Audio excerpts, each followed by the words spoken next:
غریب سیاستدان مگر الیکشن کمیشن نے نااہل قرار دے دیا۔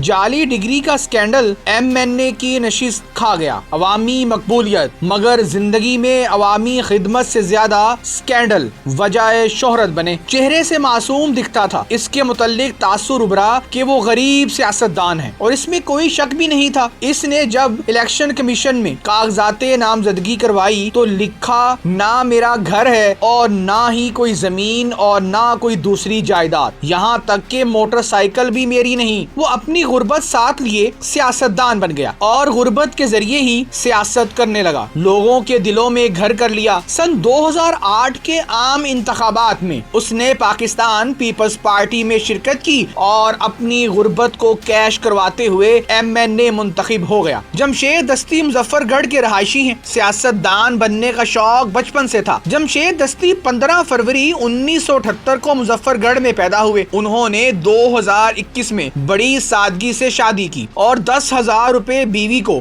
حق مہر دیا۔ جمشید دستی 2008 کے عام انتخابات میں این اے 178 سے کامیاب ہو کر قومی اسمبلی تک پہنچ گئے، مگر 2010 میں ان کی بی اے کی ڈگری جعلی نکلی، جس پر الیکشن کمیشن نے ان کو ڈی سیٹ کر دیا۔ ضمنی الیکشن میں ایک بار پھر وہ کامیاب ہو کر قومی اسمبلی کے ممبر بن گئے، کیونکہ الیکشن میں حصہ لیتے وقت ایم این اے کے لیے بی اے ہونا ضروری تھا، مگر بعد میں اس شرط کو ختم کر دیا گیا۔ 2013 کے انتخابات کا میدان ایک بار پھر سے سجا تو جمشید دستی نے پیپلز پارٹی کو خیر آباد کہہ دیا، مگر اس سے قبل جمشید دستی کو 3 سال قید اور 5,000 روپے جرمانے کی سزا سنائی گئی جعلی ڈگری کے حوالے سے، مگر بعد میں ملتان ہائی کورٹ نے ان کو سزا اور جرمانہ دونوں معطل کر دیے۔ 2013 کے انتخابات میں انہوں نے مسلم لیگ نون میں شمولیت اختیار کر لی۔ جمشید دستی نے 2013 میں 2 حلقوں این اے 177 اور 178 سے الیکشن لڑا اور جیت گئے۔ 2016 میں انہوں نے مسلم لیگ نون کو بھی چھوڑ دیا اور اپنی پارٹی عوامی راج بنا لی۔ 2018 کے الیکشن میں جمشید دستی نے 3 حلقوں سے الیکشن لڑا، مگر اس بار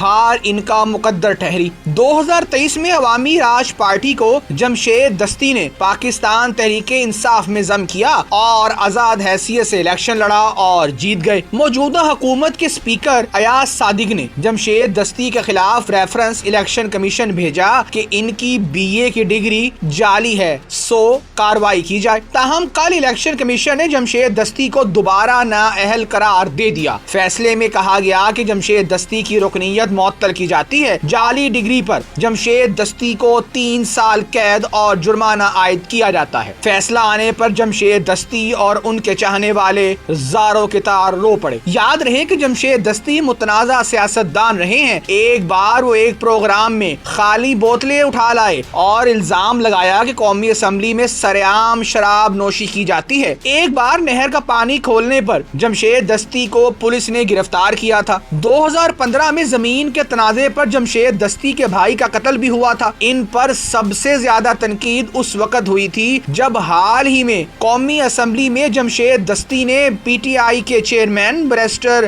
گوہر کو سجدہ کیا تھا۔